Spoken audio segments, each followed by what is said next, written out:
Assalamualaikum warahmatullahi wabarakatuh. Salam sejahtera bagi kita semua. Selamat pagi. Perkenalkan, nama saya Muhammad Ilham, SPT SHMH. Saya merupakan dosen Universitas Deli Sumatera, program studi hukum dengan jabatan lektor di Universitas Deli Sumatera. Saya mengampu mata kuliah ilmu perundang-undangan. Video ini saya buat untuk memenuhi syarat sertifikasi dosen pada sesi pertama tahun 2025. Di bidang pengajaran, yaitu pernyataan diri dosen dalam unjuk kerja Tridharma Perguruan Tinggi atau disebut dengan PDDD UKTPT, saya akan menjelaskan secara umum mata kuliah mengenai perundang-undangan, antara lain. Pertama, saya akan menjelaskan deskripsi daripada mata kuliah. Yang kedua, menjelaskan capaian mata kuliah. Yang ketiga, ialah materi pembelajaran. Yang keempat adalah sistem pembelajaran. Kelima adalah metode pembelajaran serta penilaian dalam mata kuliah ilmu perundang-undangan. Di Universitas Deli Sumatera, khususnya program studi hukum, mata kuliah ilmu perundang-undangan memiliki bobot 2 SKS. Deskripsi singkat mengenai mata kuliah ilmu perundang-undangan menyajikan tentang teori, asas, dan teknik pembentukan peraturan perundang-undangan di Indonesia. Mata kuliah ini merupakan mata kuliah dasar untuk melanjutkan ke mata kuliah hukum tata negara. Mata kuliah ini mempelajari hierarki peraturan perundang-undangan, prosedur legislasi, serta teknik penyusunan norma hukum yang baik dan benar sesuai dengan kaidah bahasa hukum dan peraturan perundang-undangan yang berlaku.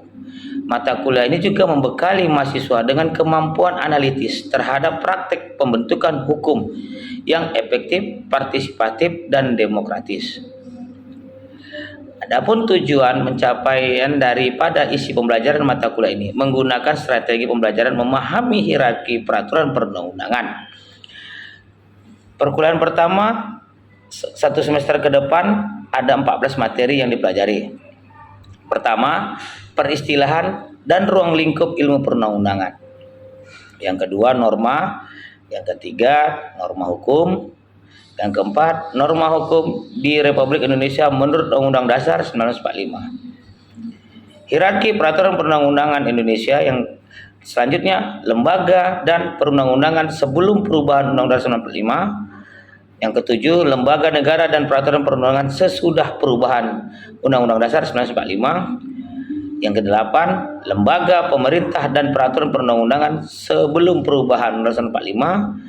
Yang kesembilan, lembaga pemerintah dan peraturan undang-undangan sesudah perubahan Undang-Undang 1945. Yang kesepuluh, jenis peraturan perundang-undangan. Yang kesebelas, fungsi daripada berbagai peraturan perundang-undangan.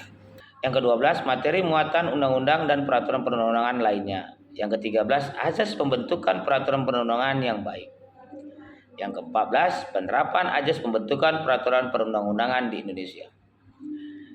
Yang semua ini dikaji secara mendalam oleh mahasiswa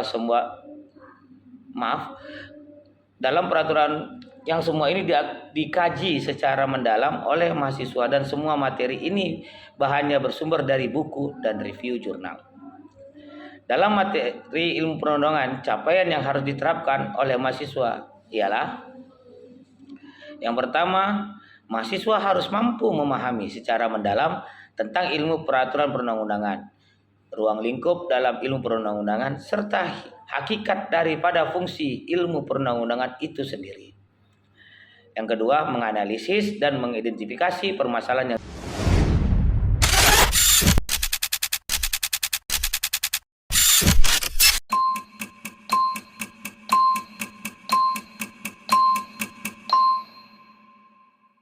Oke, standby, kamera ready, sound ready, 3, 2, 1, action.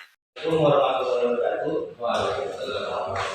Selamat pagi, salam sejahtera bagi kita semua.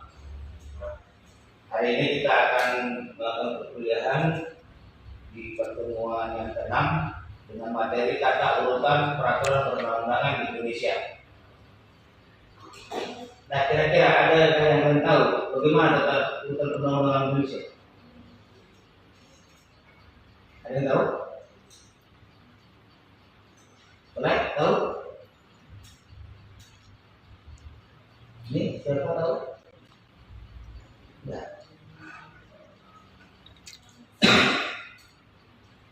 Secara pemikiran kamu, bagaimana apa yang ada di pemikiran kamu terkait tata urutan perundang-undangan Indonesia?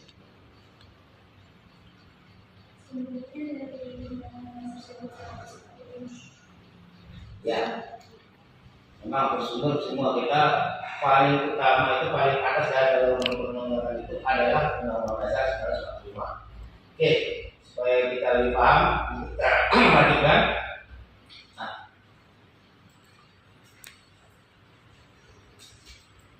ini ada syarat mengikat dari peraturan perundang-undangan. Pada pasal 8 ayat 2 Undang-Undang Nomor 12 Tahun 2011 menyatakan bahwa terdapat dua syarat kekuatan mengikat yang harus dimiliki oleh peraturan perundang-undangan.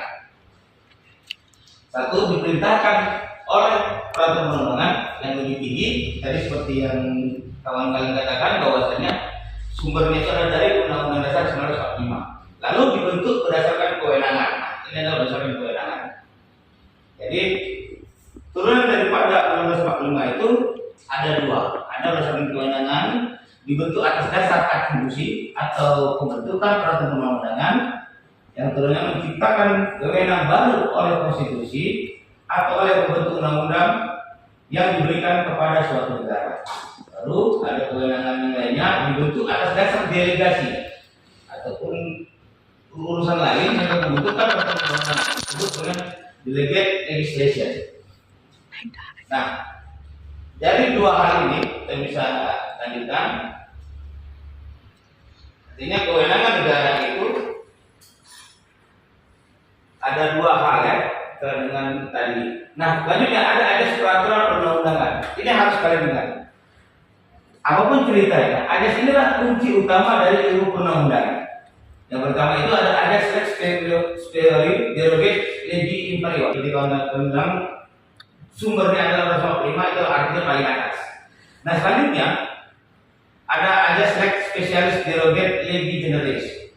Nah, ini artinya penafsiran hukum yang menyatakan bahwa hukum yang bersifat khusus menyampingkan yang bersifat umum. Ini biasanya pada undang korupsi, undang-undang narkotika. Nah, bahwasanya apa? Menyatakan bahwa hukum yang bersifat khusus menyampingkan yang bersifat umum. Atau seperti undang-undang perkebunan yang contoh sederhananya dalam umum itu di bawah 2,5 juta, artinya bisa dia terkait dengan pidana ringan. Tapi di dalam perkebunan walaupun satu butir, satu buah kalian mencuri dalam perkebunan, walaupun ya itu artinya begini, karena adanya revisi ataupun pembaharuan dalam sistem hukum kita yang menyatakan bahwasanya ada restoratif justice, itu bisa saja restoratif justice artinya antara kedua belah pihak, pihak tersebut dia dua kantor polisi sebagai tempatnya ataupun proses terjadinya itu kan bagaimanapun kita kan menyelesaikan perkara itu paling di awal itu di kepolisian. Nah, di kepolisian itu ada mediasi yang dilakukan. Nah, muncullah situ perdamaian.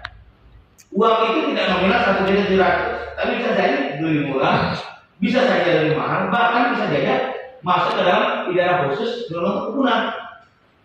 Kalau tidak ada lagi kita temuan hari ini, ilmu kita juga datang. Terima kasih untuk Assalamualaikum warahmatullahi wabarakatuh. Selamat siang. Waalaikumsalam.